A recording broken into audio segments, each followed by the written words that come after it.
I'm from the country, I'm sorry. So we're going to bring up a friend and colleague, Michelle Bryan, Dr. Michelle Bryan, who is the Chief Diversity Officer of the College of Education here at the University of South Carolina. Thank you. Good afternoon, everyone. It gives me great pleasure to introduce you to our panelists for the session on advancing equity in Columbia, South Carolina. Since 2003, Lieutenant Robert Calby of the Columbia Police Department has worked in law enforcement. While the job has not always been easy, it has fulfilled his drive to serve the public and to make a positive impact on the communities he serves. His first role was with the South Carolina Department of Corrections, where he remained until 2006, at which point he was hired by the Columbia Police Department. Since graduating the South Carolina Criminal Justice Academy in 2007, Robert has earned his Bachelor's of Arts in Criminal Justice at Columbia College, where he graduated summa cum laude. He completed the LECC-SCLEOA, Law Enforcement Commander School, and received the FBI Law Enforcement Executive Development Association Trilogy Award in 2018. Robert has been selected to represent the Columbia Police Department at the FBI National Academy beginning March 2020. As a police officer, Robert has been recognized for his steady work ethic and for his willingness to go above and beyond the call of duty. He takes great pride in his position, and over the last decade, he has held the ranks of patrolman, master patrolman, corporal, sergeant, and lieutenant. His assignments in the patrol division include uniform patrol, the community response team, working in both the entertainment district and the residential patrol officer. He has served as a department watch command and is currently assigned as regional executive office for the northern region. While assigned in the training division, his roles have included lead in-service training officer, the primary firearms and defense tactics instructor, the basic candidate school coordinator, and the basic candidate school manager. In addition, he has served as an operator and an element leader in the department's decentralized SWAT team for 8 years.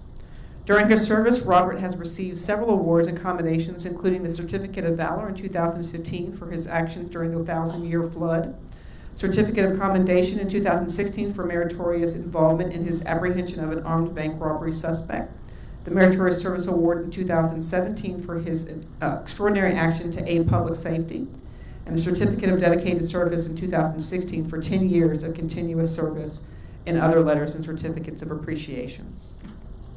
Additionally, Robert sits on the North Columbia Youth Empowerment Initiative Steering Committee in partnership with Serve and Connect, the Richland County Sheriff's Department, and community stakeholders. His mission of the YEI,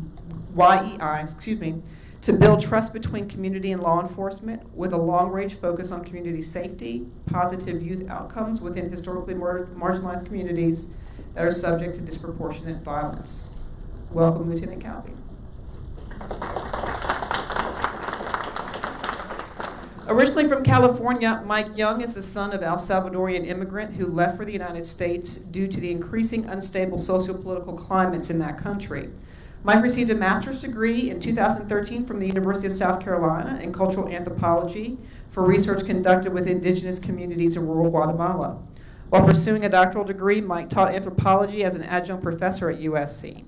At Pasos, Mike is the Director of Capacity Building and current co-interim Executive Director, where he provides technical assistance and support for partners and local state organizations to increase their capacity to better address the needs and strengths of the Latino population in South Carolina. Mike is also a beekeeper, singer of a rock band, and I have some friends who have told me he's pretty righteous, and was the okra eating champion of Irmo, South Carolina for 6 years in a row from 2011 to 2016. Welcome, Mike.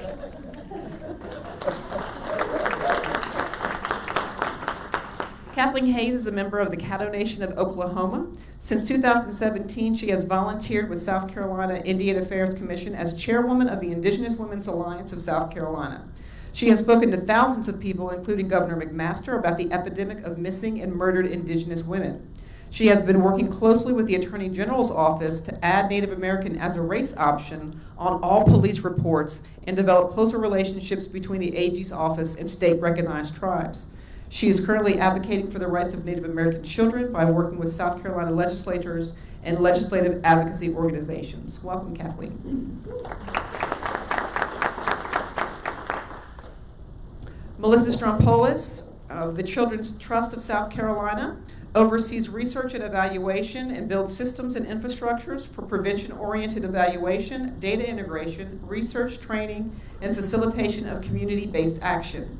She works with her team to support the Child Wellbeing Coalition, Empower Actions Coalition, Kid Count South Carolina, Parent Advisory Councils, and the South Carolina Adverse Childhood Experience ACE initiative, and leads the Race and Equity and Inclusion Partnership.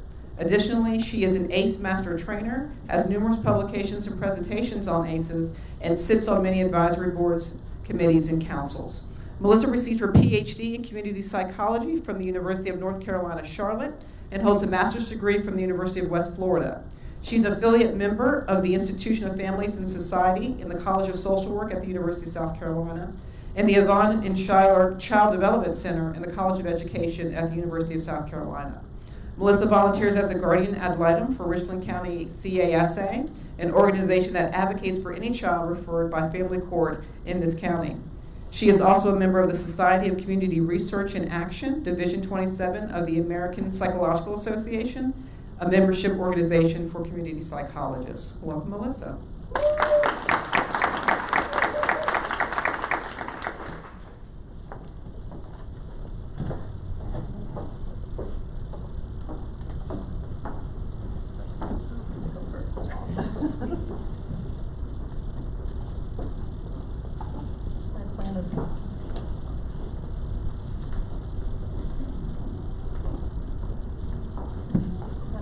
Go last and clearly that backfired.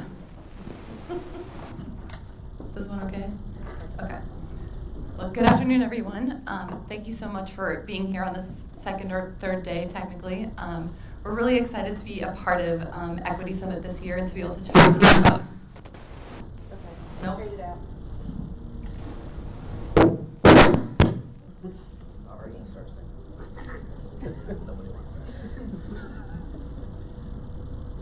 Talk about having Mike sing for you guys. All right, take two. Okay, is this better? Yeah. Okay, great. So we're excited to be able to talk to you about all the things that we've got going on both in Columbia and some of the things that are a bit statewide here in South Carolina. So again, my name is Melissa and I work for Children's Trust of South Carolina. We are an organization that is statewide that's focused on the prevention of abuse and neglect. But I do have the privilege to be able to be here to talk to you about another part of our work that's focused on promoting equity and inclusion. So our organization, we're actually an intermediary organization. So that means that we partner mostly with other organizations, coalitions, and collaboratives rather than providing direct services. And I share that because that sort of relates to the equity and inclusion work that we do. So back in probably starting in 2015, we had received a lot of support and technical assistance from one of our national providers in the equity and inclusion space. And that led us to sort of think about how we might be able to provide some of those supports, opportunities, and experiences within South Carolina as well. And so we put out a call and we're wondering if there were other folks within our established relationships that were also interested in advancing equity and inclusion into organizational policies and practices. So beginning in 2016 and in 2017, we started a Race, Equity, and Inclusion Learning Collaborative. And throughout those 2 years, we had a series of different events and products that we put out across those 2 years. So the events took place mostly with webinars and conversations that we had that really covered the basics of what race, equity, and inclusion was, tenets, really covering definitions and creating a sort of foundational learning space. In addition to that, we also had some events and webinars that covered different types of data, disaggregation, and looking at trends in the race, equity, and inclusion space as well. And some of the products that we put out, which are also, I'll put in a little plug, available on our table over there too, were our Race for Results reports, and some of our data that's been disaggregated on child well-being across race and ethnicity as well. As we started doing that work, starting in sort of 2018, what we began hearing about as we started doing that was that there were lots of other people that were interested in being a part of that space as well.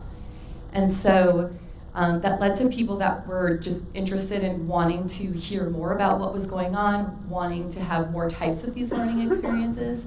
But there was also another group of people that were really interested in being a part of a leadership component to this work.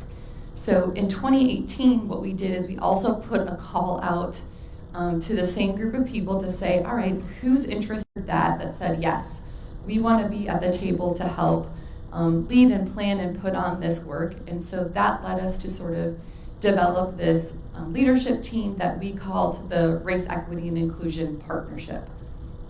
And so in 2018, we continued this REI partnership and our REI Learning Collaborative. And so we had events that sort of focused on both of those two spaces and places, where we had our partnership that led and planned different events for this larger learning collaborative. So we had trainings, we had showcases, and we had conversations on REI in terms of how this work might be done. And then at the end of 2018, we had a retreat for our partnership group to sort of plan what they wanted to do and focus on in 2019, this year. So in 2019, the REI partnership decided that they wanted to focus on developing deeper relationships among the membership themselves. They wanted to focus on infusing REI into the events that the partnership members were putting on.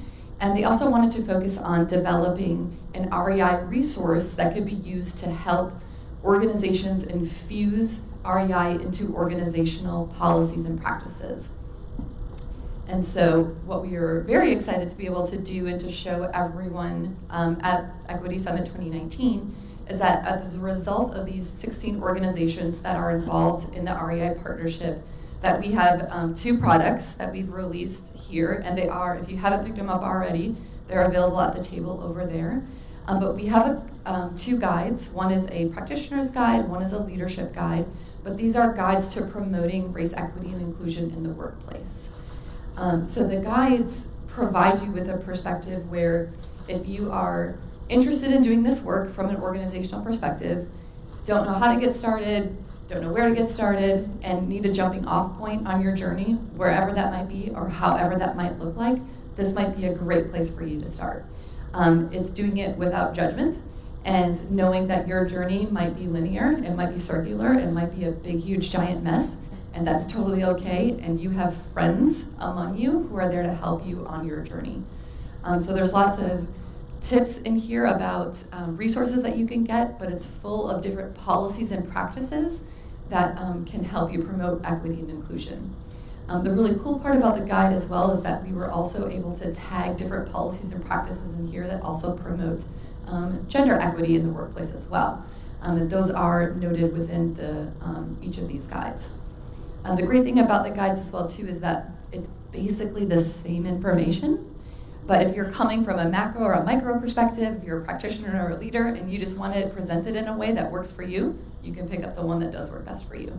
So feel free to grab a copy. They're available over there. And we're excited that the partnership is again meeting next month to determine what the work is going to look like in 2020.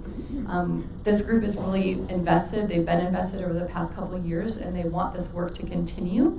And it's likely that this guide and this work is going to continue as well. They're interested in how they might expand this work, maybe to provide additional TA to organizations that are interested in hearing about what others have done, maybe providing some stories and faces to this work. So some of that sort of to be determined. But I also do want to take a chance to thank, I think Kim Humphrey is maybe in the back. Kim, can you wave your hand?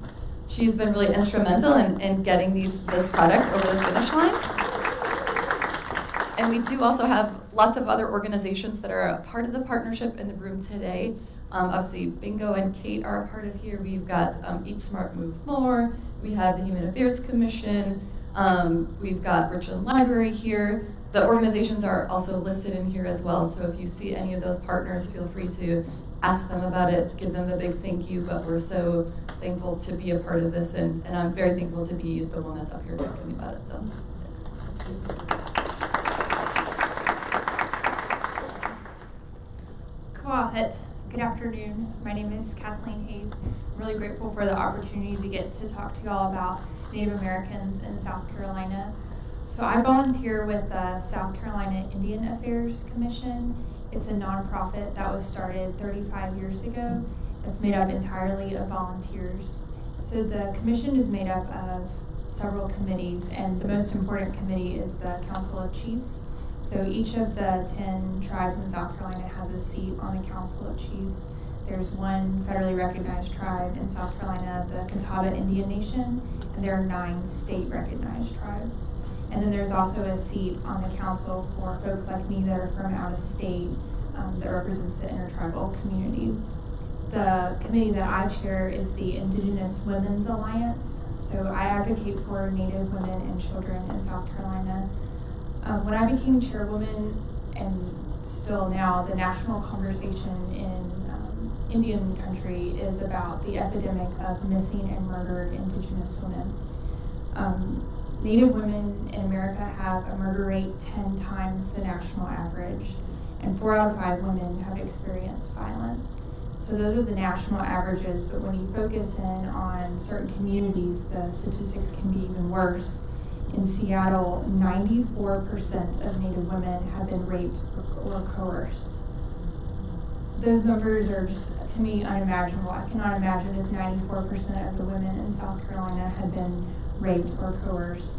So I was curious what was going on in South Carolina with Native women, and I couldn't find any statistics about it, and so we found out that not all police reports have Native American as a race option, and that's one way we can find data is from police reports. And we've also are curious if Native American is a race option, are the police being trained to complete that section correctly? So since we couldn't find any data, we had to collect our own. So we partnered with the University of South Carolina College of Social Work last fall to conduct what we believe was the first ever study done on Native American women in South Carolina. Quick side note, if y'all are interested, the College of Social Work does provide partnerships with local organizations who are wanting to do an evaluation project. We're doing that again this fall. We had a really great experience with that. So for the survey that we did, we asked questions about domestic violence and in child welfare. And what we found was that 49% of Native women in South Carolina have experienced intimate partner violence. So the other questions that we asked were about child welfare, because another focus of ours over the last couple of years has been around the Indian Child Welfare Act.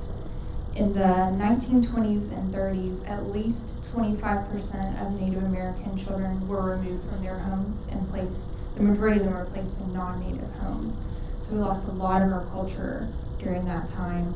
So that continued until 1978, when the Indian Child Welfare Act was passed.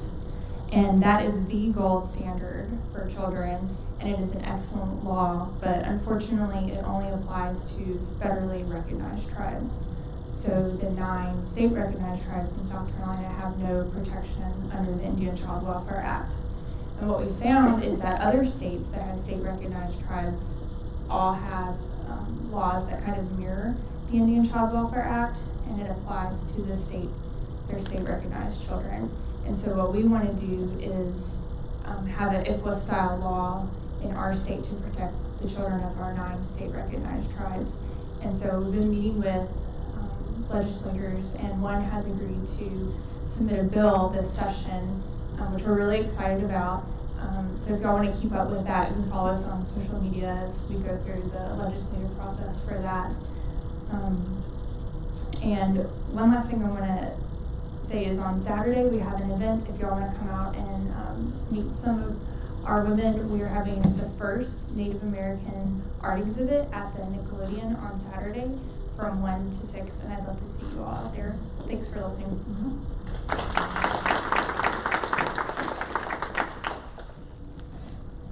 Good afternoon. I'm Mike, so I'm the Director of Capacity Building at PASOS, and if this is great because I'm assuming there's some people who might not know who PASOS is, and it's always good to get recognition and visibility on that. But Pasos means steps in Spanish, and we began in 2005. Julie Smithwick was our founder, and we are housed, the central office is housed under the Arnold School of Public Health at USC, and we now have a statewide presence. We are the largest, if not the only, statewide Latino-focused organization. And just for clarity, a lot of people want to know, like, hey, what do you use? Hispanic, Latino, Latinx even, right? The reason with those terms is Hispanic is linguistic, so if you speak Spanish, Hispanic is a term you could use, or Latino is geographic, right? So it's North and South America, and Latinx is a advocacy ally term, which applies non-gender binary systems, provides equal recognition and mitigates the patriarchal power structure in language. But really, you can use any term, just don't make it weird, just don't call us late for dinner, Yeah, so we have a statewide presence, and we integrate into systems. Like, we're in large systems like Prisma Health up in the upstate. We're in free clinics. We partner with pediatric clinics. We just recently started a partnership with Healthy Learners, which is part of Sisters of Charity. So we're in Charleston, Beaufort, Georgetown, a little bit in Greenwood and Saluda. We're up in Spartanburg, Greenville, and here in the Midlands, in Sumter area.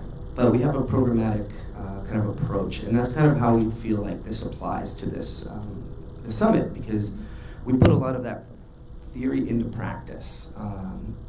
As we focus on the Latino community, we know that there are special strengths and needs and voice bringing that can be beneficial to bring forward, bring them to the decision-making tables. Because we have the community health worker model, and that model has existed throughout time, and it's basically those leaders within the community that want to help each other.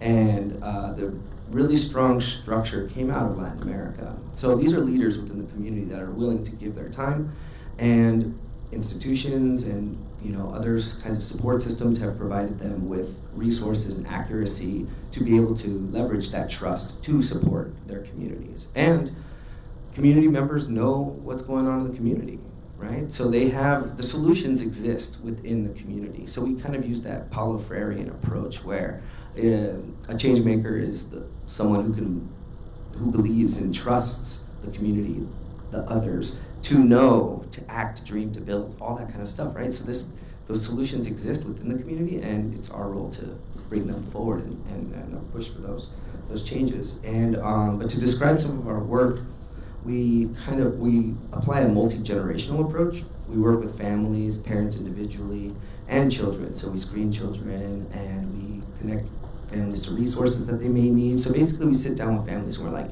what's your biggest fire? And we figure out the ways to help them mitigate those issues. And we can't do it all, right? We have our set things where we work with institutions like WIC and SNAP and Medicaid, and we navigate the system, because most of our staff is from somewhere else. So we have like 11 or 12 different countries represented from Latin America. And they have that immigrant experience. They're like, I remember showing up, not knowing anyone, not knowing how to do anything, go to the post office, where's the library, childcare. So with that experience, they can share, I know what you're going through. Let me help you. So we have a reproductive health focus. So we do work with teens, right? And making sure that people have that kind of self-determination in their trajectory for life planning, family planning. And we work with research institutions, the USC. We've partnered to do community-based participatory research. We've gone around doing focus groups. So we're really all about hearing what the community is wanting and needing and how they want to contribute, right? Because we're not a separate segment of the population. We're integrated into everything. We are just as much the future as everyone else. And our mission statement is healthy Latino communities contributing to a stronger South Carolina. And by health, we mean more than just sickness and afflictions and things like that. We understand that economics and transportation and anxiety and mental health, all these things impact people's health. So we work towards ameliorating those issues the best we can. If we don't have a program in place, we have a network, available that we will connect people to. So we could be that hub, and we do a lot of the work, but then of course, like, people want us to do a lot of things like translate, and we just don't have the capacity to do those kinds of things. That could be our entire staff dedicated to that. But we know people who do, right? So a lot of our work is education, so understanding the Latino experience, knowing what they're going through, just humanizing them, right? Giving them, to really understand somebody and to know somebody, you have to know their name and look into their eyes and hear their story. And that way you can kind of start seeing that, oh, we share a very similar experience. We are constantly challenging myths, right? The whole taking jobs, but also being lazy, like, how does that work, right? And do a little bit better with connecting with the community itself. So we partner with law enforcement, like Serve and Connect, other nonprofits throughout the state, depending on what they do. So I teach culture and kind of give that perspective and the background.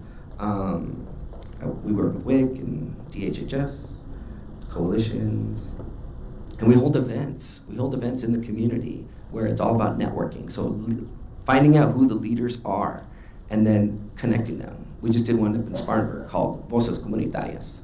It was our 3rd year.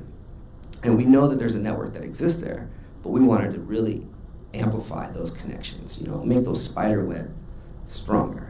And this coming year, we're going to do it in Charleston. So every year, we just have this pulsation of connections that we're moving around the state to make sure that these veins are just integrated and everybody who's a mover and shaker knows each other so that the support system is there.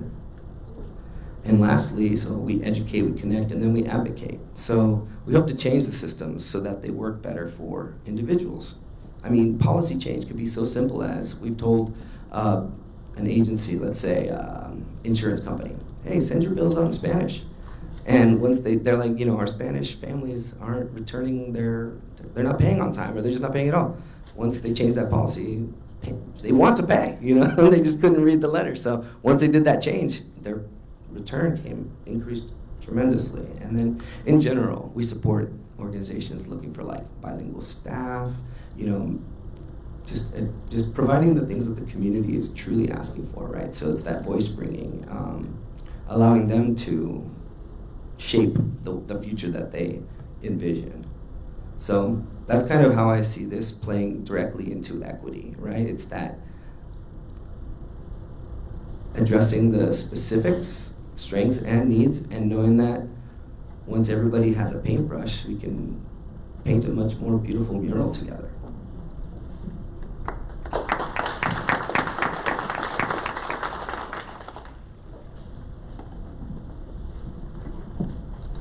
Wow, I don't know how to follow all of that up. This has been a very interesting past couple of days for me. Representing law enforcement in a room discussing collaborative race and reconciliation topics is heavy. But with that being said, I want to thank everybody who's here for making this a safe space to have these discussions, because this is what's going to move that needle in the right direction. I do want to give a little credit out here. I want to thank Bingo for making this happen. This has been an awesome 3 days. So I want to thank Dr. Cassie. Oh, you're right? I don't know, has that title shifted yet? Monday. For her amazing work putting Serve and Connect together and giving me an opportunity to be a part of the North Columbia Youth Empowerment Initiative. If it were not for the vision of Cassie, I don't know where I would necessarily fit in that space. So thank you for giving me a chair at the table. I want to thank Dean and Brian. Brian, where you? Nope, there they are. Did Dean leave? Looks like he might have left. They sit on the steering committee for the North Columbia Youth Empowerment Initiative as well. And again, without their voice at the table, I'm learning that many whispers get really loud, and if you only have 1 or 2 people whispering at a table, it's hard for people to hear the message. But the more people we bring to that table whispering, the louder that voice gets. I want to thank Mitch for showing up. He was so savvy. Oh, that was great. That was great. And of course, I want to thank all of you for being here. This is where the action happens. Sometimes it's easy to get discouraged on doing the work because it is thankless. I can appreciate that. I want you all to know that we do see the efforts that are being made, although they may be small. It's that whisper that we were talking about. So again, thank you all for the hard work that you're putting into such a difficult and emotional space. So thank you for your time on that one. So where to begin on this? Obviously, representing law enforcement is a challenge in this space, but my path leading into this began in about 2015. So we'll back up a little bit on that. 2014, Chief Skip Holbrook came to the Columbia Police Department, and during that transformation, there was a national narrative creating an us versus them divide. There was a series of cascading events that occurred that started putting a spotlight on a gap that sat between law enforcement and communities, specifically marginalized communities of color. Under Chief Holbrook's guidance, we leaned into that narrative, and through that we were selected as one of 17 site locations to represent the Presidential Task Force on 21st Century Policing. So what that means is under the Obama administration, there was a panel convened and said, hey, we need to do policing a little bit different. Let's figure out what that's gonna look like. And through a series of conversations, through a series of panel discussions, 6 pillars were created. One of those building trust and legitimacy, which I'll get to here in just a little bit. Columbia was picked out of all of the police departments throughout the nation to kind of model some of our actions after. So that was huge. And then within the department of about 400 sworn officers, I got a phone call. And Chief Holbrook asked me if I'd be willing to kind of represent the department on a national platform and go to individual meetings and have some difficult conversations with some very passionate people. And I had to take a step back and ask myself if I was the right person for that, and I'm thankful that I did. From there, of course, the 21st century, the Advancing 21st Century Policing Initiative developed, best practices were created. This turned into documents that were distributed throughout various agencies. Mid-size, large-size, small-size, reservation policing, which was amazing to me just to hear the struggles of law enforcement on an Indian reservation. I did not realize to live on a reservation, you had to be a part of that tribe. And then to be a police officer enforcing criminal action in your family. Wow, tough. So those are a lot of difficult things that occurred. So as that kind of wrapped up, it puts us in about 2018. I was just coming off the back end of traveling for that when Cassie and I had a conversation and we discussed, what can we do locally? Where can our efforts be impactful here in Columbia? And where can we put best practices to use? And let's see what that looks like. And in 6 days, it will be 1 year to the day that the North Columbia Youth Empowerment Initiative kicked off. We identified a target area within North Columbia that has seen a disproportionate volume of violent crime that's occurring. So Columbia at that time was hitting 2.5 times the national average for violent crime to begin with. And then through identifying hotspots, we zeroed in on the North Point community. Just prior to our kickoff, actually, they ran a newspaper article identifying North Point as the most violent neighborhood in Columbia to live in. Several articles were written about that. And we said that that's where we need to be. We need to get in there and we need to figure out what role we can play. As a cop, it's really hard because I get called to fix problems, and I've got a very short amount of time to get in there and fix the problem. But as you all know, there are systemic issues that lead to criminal matters, and those issues can't be resolved with a police officer pulling up on scene and only having 1 or 2 tools at their disposal. So through a series of deep listening meetings and heavy conversations with the community, we started to identify what our place was at that table. Because I can't walk into anyone's house and tell them how to clean up and have somebody agree with them on that one. And what I mean by that is, I can't walk into a neighborhood and say, stop doing this and everything will go away, because it's not that simple. Instead, we have to sit down and we have to ask the community members, what can I do for you? What role do I play in your narrative? And it's important that we identify that narrative, because unfortunately the mass media tends to get it wrong a lot of times. It gets out there and it presents a worst neighborhood in Columbia headline, but when you get to talking to the community members, you start to learn about the rich assets that already exist in that community. You get to learn about families that have persevered.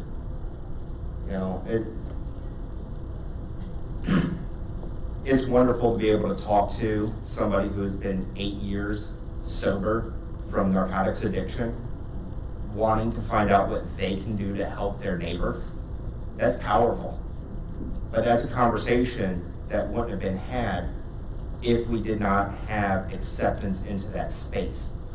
And that's where the North Columbia Youth Empowerment Initiative really hits home for me, is it's giving us permission to come into a community that's historically been marginalized. And as a police officer in uniform, to be able to be welcomed to a table and have a conversation. That's huge.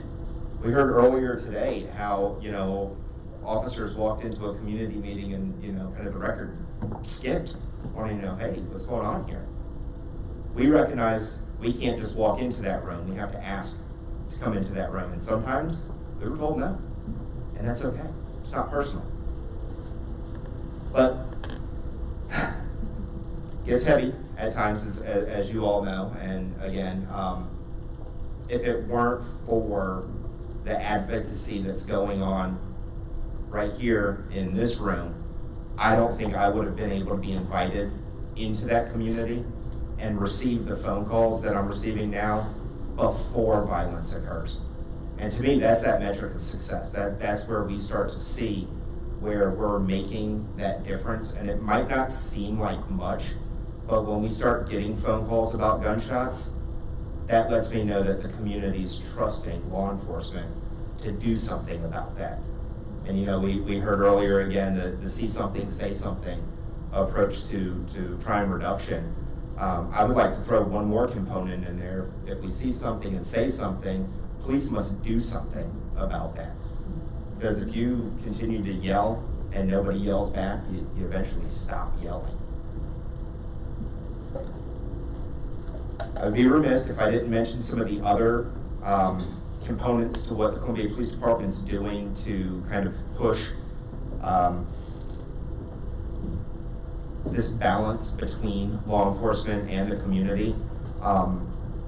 It's been very intentional, and that's a common theme that I've heard the past 2 days, is we have to intentionally deliver the message that needs to get out. And not everyone's going to receive that message the same way, so we have to find different avenues to promote that message.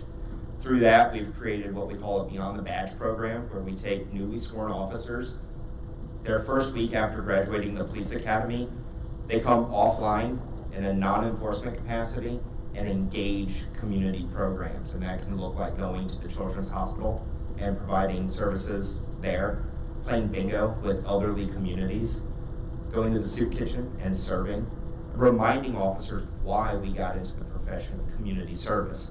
It's more than just driving around in the proverbial black and white writing tickets. We've created the Youth Ambassador for Justice program, where we bring children from the school districts to be able to sit down and have a voice and allow us to listen to their perspective of violence. The Citizens Police Encounter surveys have been rolled out for years now, and what that is it's an opportunity for any citizen that has contact with a Columbia police officer to provide text feedback, good, bad, or indifferent. It allows us an opportunity to get a real gauge of where we sit with community trust. The body camera program, we rolled that out before it became a recommendation. There's a list, and I'm trying to skim down to it. One of the bigger ones is the Public Data Initiative. Anybody who's curious about crime data in Columbia can go to a website and see crime data. It's obviously not real time, but it's within a 24-hour reporting period. And you can go to communitycrimemaps.com to see that information, and any other police department throughout the nation that feeds into that information database, you have access to it. All of our police officers are issued cell phones, so community members can have direct contact with a police officer. It's on all of our business cards, I don't say personal cell phone, but the cell phone that's issued to the officer goes directly to that officer, again, so you can have that one-on-one connection. We have members of the Columbia Urban League that sit on the hiring board at the Columbia Police Department in order to help us develop a diverse workforce that more reflects the community that we serve, and several other initiatives on the side. But today we're talking about the North Columbia Youth Empowerment Initiative, which is a laser-focused, compassionate program that's occurring within one of our historically marginalized communities of color. And I think we've got a video that can kind of wrap up what's going on there a lot better than my words can say. And then we'll have Q&A after this.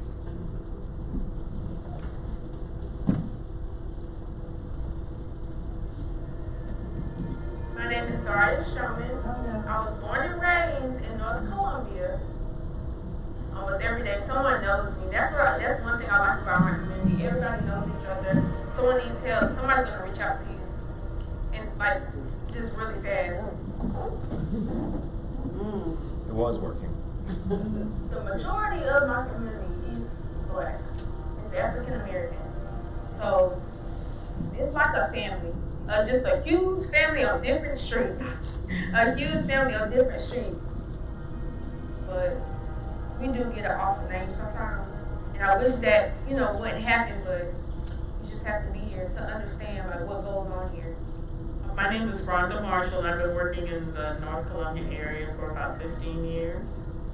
I love it. It's like a dream job for me because I get to provide services for free. There's a great need in the North Columbia area for resources and internet services and job-related services, and we provide all of that. The North Columbian community, they are high on the list for things that are bad and low for things that are good, and I believe that that's the impression they get, that there's nothing but crime in the North Columbia area. You often don't hear about the rich assets and resources that exist in North Columbia. You have people who have lived there for generations, who love their community. You have organizations who are passionate about serving. What we hope to do by bringing people together, we hope to share those gifts that the community has to offer. The North Columbia Youth Empowerment Initiative is Serving Connect's flagship Compass program. So Compass is where we take a deep dive into communities that have been historically marginalized, experience persistent rates of high crime, socioeconomic disparities, health disparities. And we go in, work with police and community partners to find a common ground. There's a lot of trauma and fear, and that's something that is shared among those who live and serve in North Columbia. I've had the privilege of patrolling North Region for several years. On a national level, I think everyone's seeing an us versus them mindset, and at the center of that is trust issues. For years, law enforcement talked at people, not to people. And far too often, the community was told, don't talk to the police. So how do you bridge that gap? And I think having stakeholders within the community helping with that conversation, it brings it to a place of trust. People want to be heard, and when you interact with people that look differently and are different than you learn so much. I'm African American and I have brothers and sisters, and I hear the conversation. You know, you watch the news and you see a situation where a police officer has shot a young youth, and I think people just associate all policemen with that negative situation, but I know another story. And I think the fact that we have tough conversations and some hard swallows, if you will, that lets us know that we're starting to get to the root. And I think that's where the success is going to come from. When we're able to address those deep-seated historic concerns within the community, then we can really start working towards effective change. But importantly, it's not just sharing for sharing's sake. What we are doing is systematically gathering that information, looking at where there are commonalities, where there are themes, and through those discussions, we saw that there was a common ground around youth safety. We've then been mobilizing the community, bringing people together to help them see, look, we're all on the same page. We all want the same things, but we bring different gifts to the table. And so these different activities have helped us really create one movement for change. Most people only have interactions with the police when something bad is going on, but because of my connection with the North Columbia Initiative, I see them as a partner in making the North Columbia area a better, safer place to live. Many issues that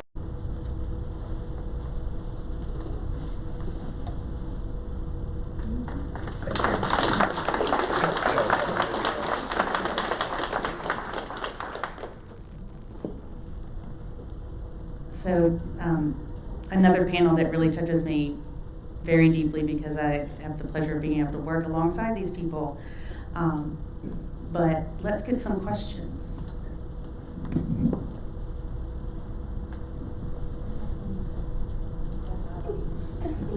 My name is Brenda, and this is for Lieutenant Calby, I believe.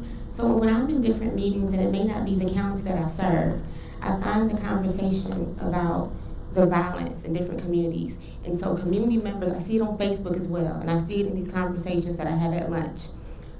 And community members, they want to do something to stop the violence. So do you have, like, what do you, because I want to say you should do something, but what do they do?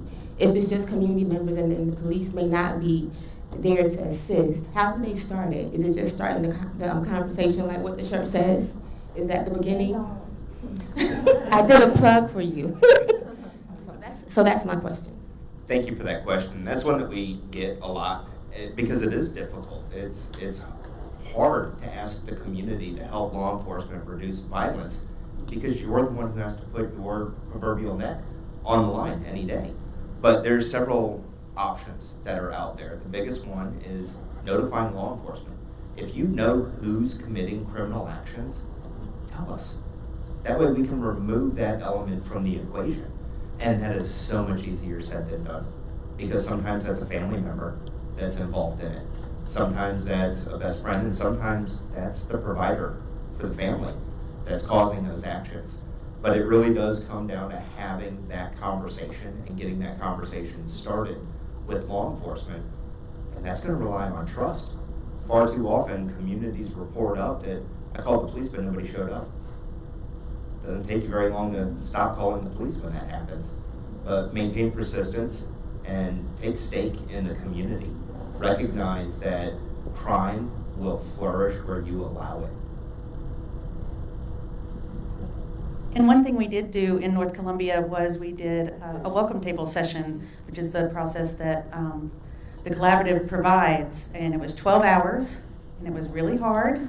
And we talked about some pretty heavy stuff, but trust came out of that. And we did a survey. What is your perceived level of trust after one of the sessions? And so now, one guy, Amari, and he shares his story a lot, but he said he's of the age group that was raised not to trust the police, right? If you were from that community, you weren't a man if you trusted the police. But through this process, he said, now I see them, right? They are community servants, just like he is. He's a teacher. But it takes time. do you have a brick and mortar for your place in North Columbia? And what has happened to the neighboring police effort? I saw it coming and now I don't see much of it anymore. Is that passé, or just can you address that, please? I'll address the front half, but can you, what are you referring to as far as the, this room? Police are being paid to live in the community. Gotcha. All right. So as far as a brick and mortar within the communities, we found it very important to meet the community where they're at.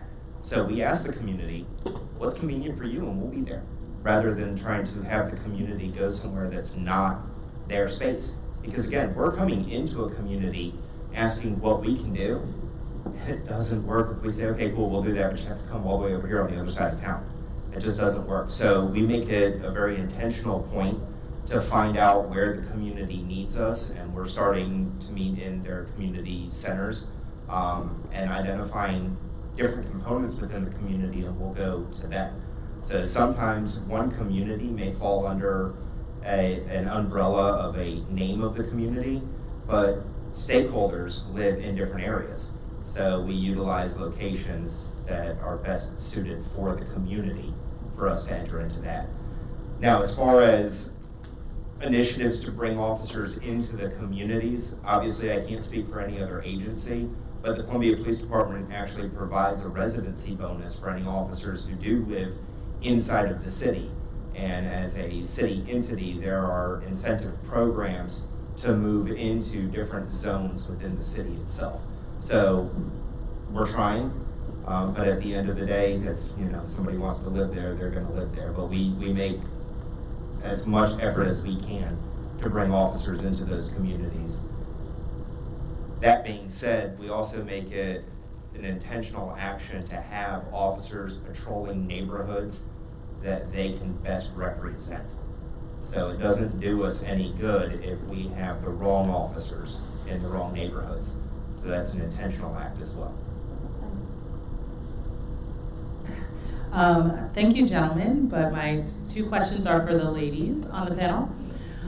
Melissa, I know you mentioned REI as opposed to DEI, which is going around, and I'm sure, or I don't know if that's intentional, and if you can just kind of explain that, why you guys are focusing on race.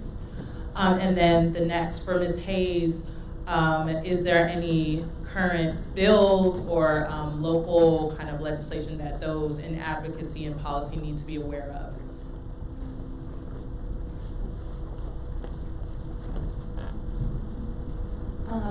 Yeah, so the name for the group, Race, Equity, and Inclusion, was a purposeful name. And to be perfectly honest, the specific strategies and focus of the group have changed and probably will continue to change over time. So it could be something that does change, but it was an intentional focus on race. And that was done intentionally because of the history of this country, and because initially the group was interested in focusing on kids and outcomes for kids, and there were a lot of child and family serving organizations that were involved initially within this work. And we know that a lot of the outcomes that we were seeing for kids had a lot to do with race and ethnicity. And that was something that we felt that was a specific thing that we needed to focus on. And it was also something that we felt that no matter the mission of any organization that was involved, if you had a specific focus on race, equity, and inclusion, that would only bolster your mission for the better. So no matter what your mission was, it was something that tied us all together. And so by focusing on equity and inclusion, it was something that benefited all of us. So it was a specific and intentional focus for all of us to be focused on race, equity, and inclusion. Thank you for your question. So the only bill that I'm aware of right now is the ICWA style bill that should be pre-filed in December. If you want to follow us on social media, you can keep up with the status of it. And if anybody wants to help us lobbying for it, or any way you can help us with that, this is the first bill that I've ever tried to follow all the way through. So if anybody wants with more experience would like to help us with that, we would really appreciate any insight and help you could offer for that. And what is the name of your social media? Okay. On your social media. Instagram is Indigenous Women. Indigenous Women's Alliance SC. And then on Facebook is South Carolina Indian Affairs Commission. And I can get you all that contact link.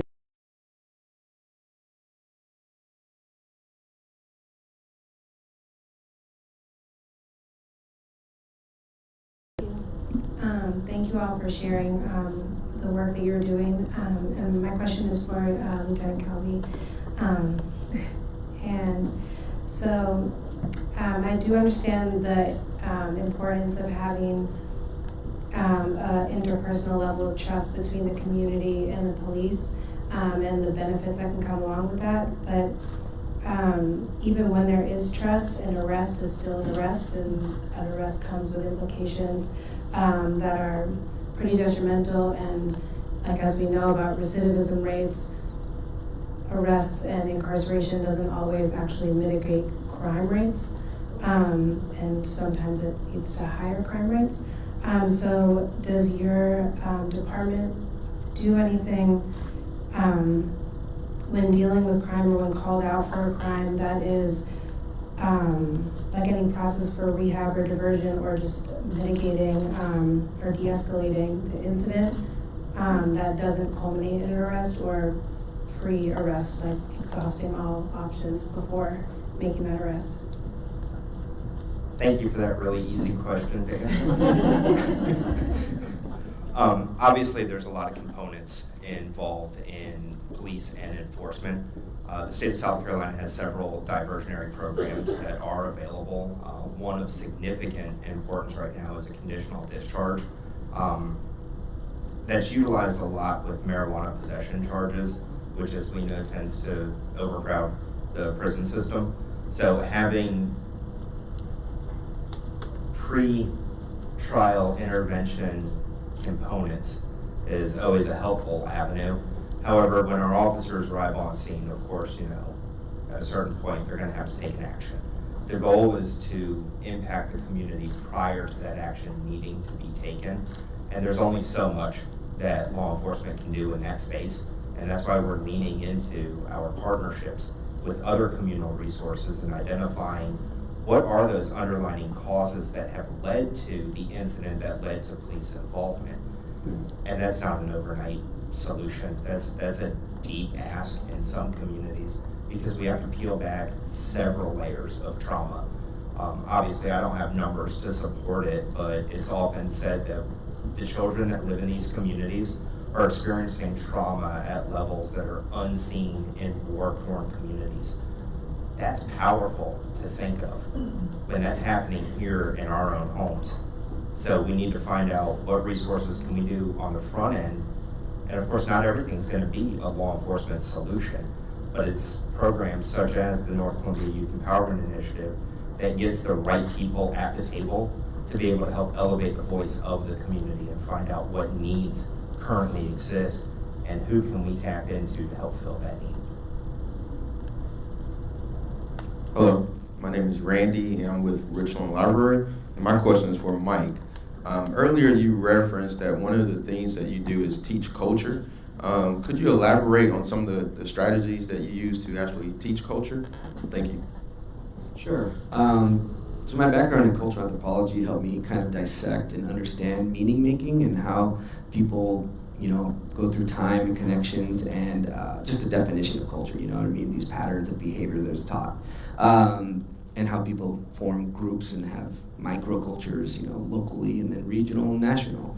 But to really get people to see each other and understand difference and similarities, I get them to reflect, right? And by reflecting, I get them to talk about their own identity, break it into components, ones that seem arbitrary and mundane, and just, I'm a father, I'm a male. But then I start getting them to see the power structures in some sort of binary way, so then they start seeing how oppression exists and that there is participation and privilege in that.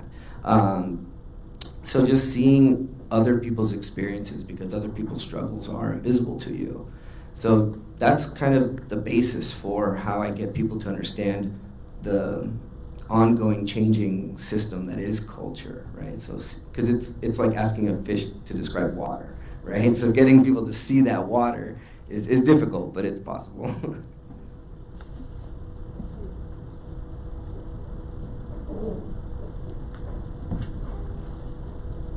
How do you get people to understand that there is no right and wrong culture?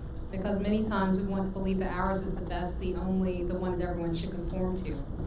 So how do you get beyond those barriers? What's some of your strategies? Seeing that certain portions cause oppression or struggle in other people. So knowing that thinking that something is better might have that built into it. And pointing that out is important, right? Why? And who gets to define who? You know, like, do I get to identify myself, or is somebody else telling me what I am and who I am? And that's power. But yeah, just showing that basically everybody's experience is valued, right? And that hierarchy doesn't exist when it comes to just looking at each other. But did I answer your question? I think. All right, yeah, sure.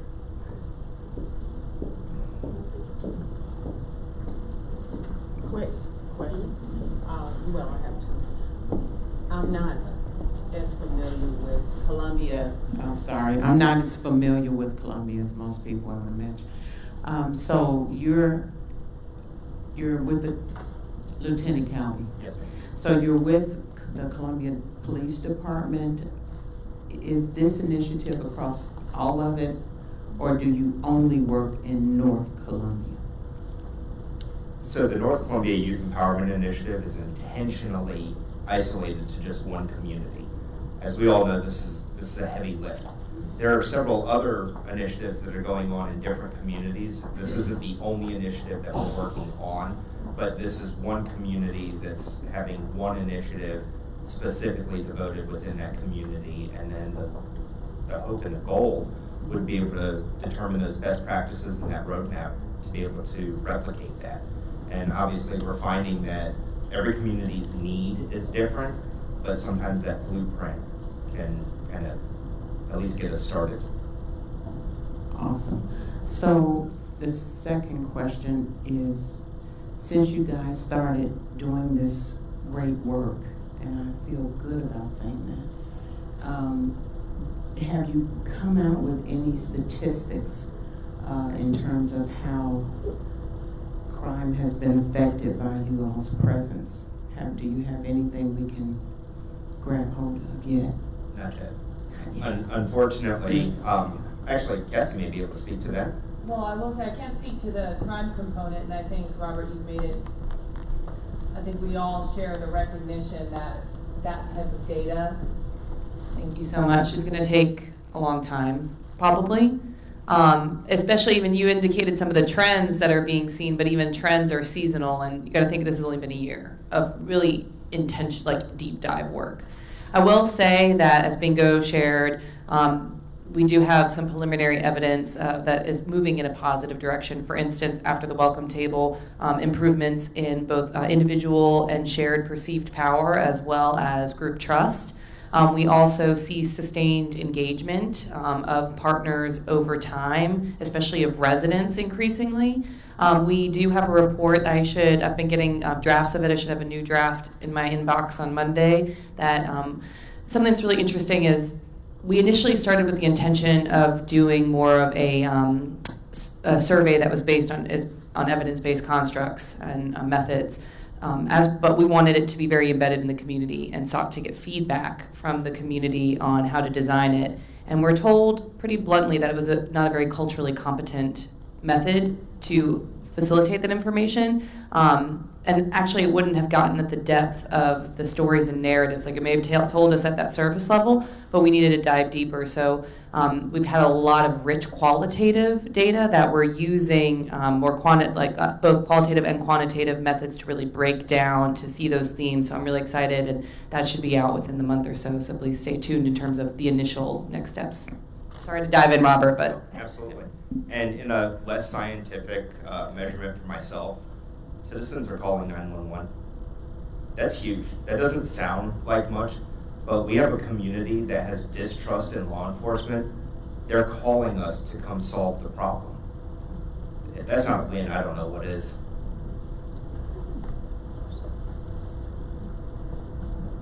Any more questions?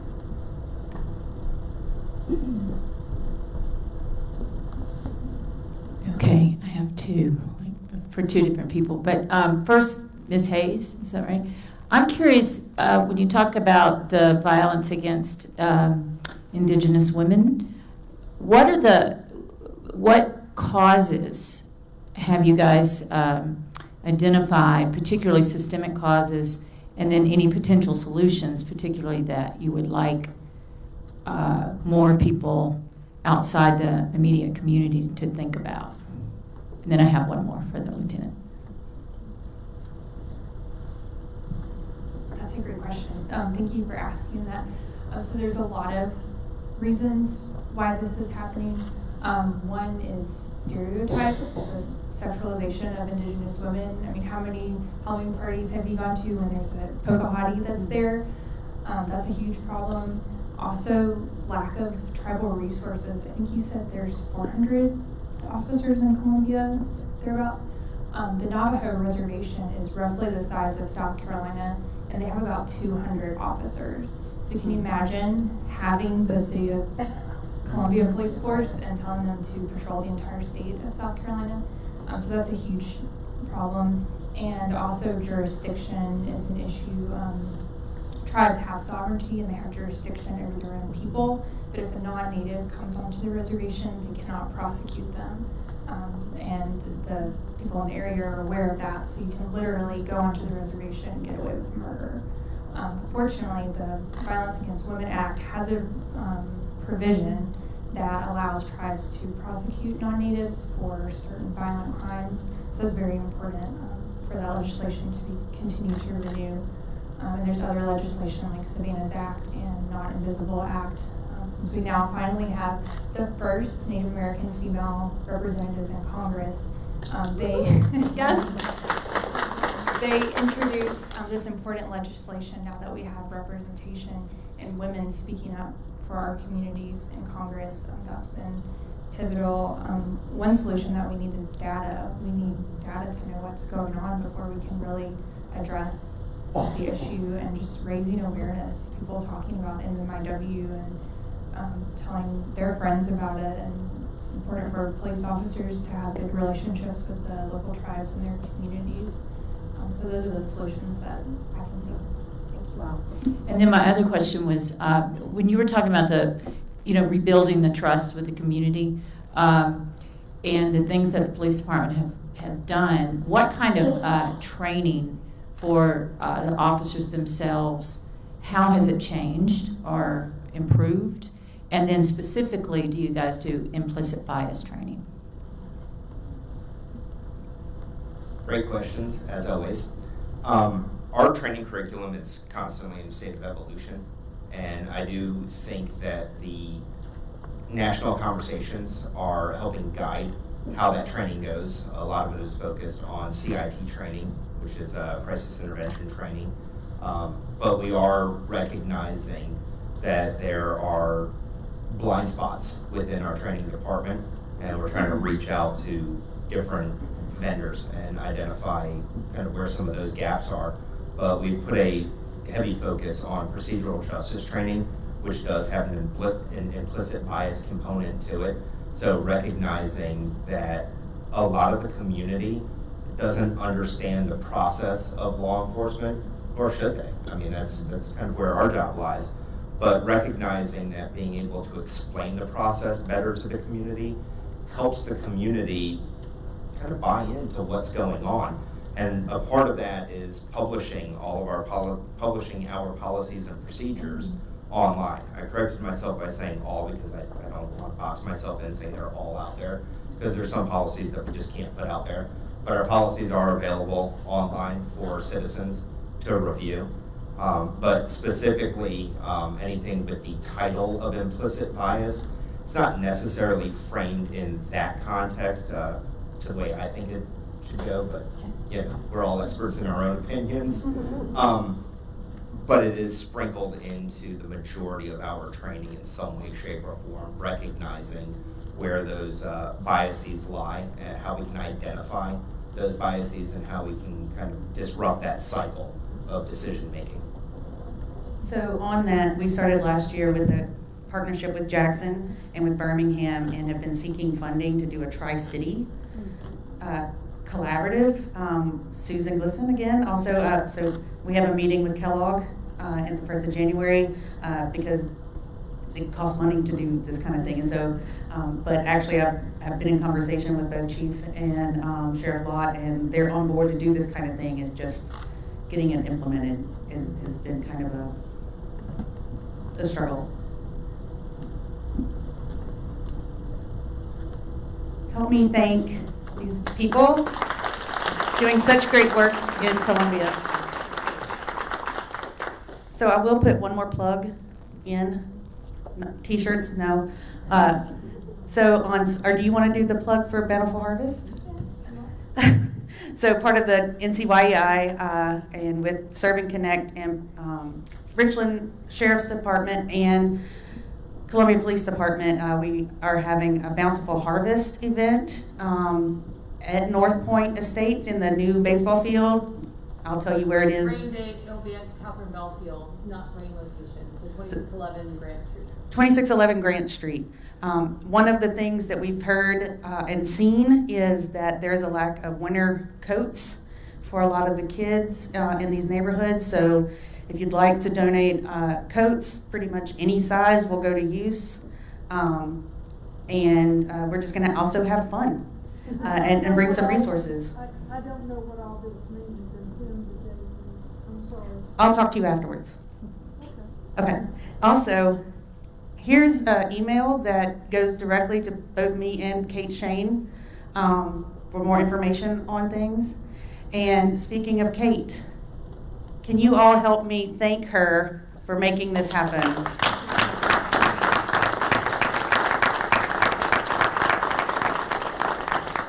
Absolutely could not have done any of this without her. So thank you all so much. Go get to work. I'm going to go have a drink. You're all welcome to join me. Thank you. Where?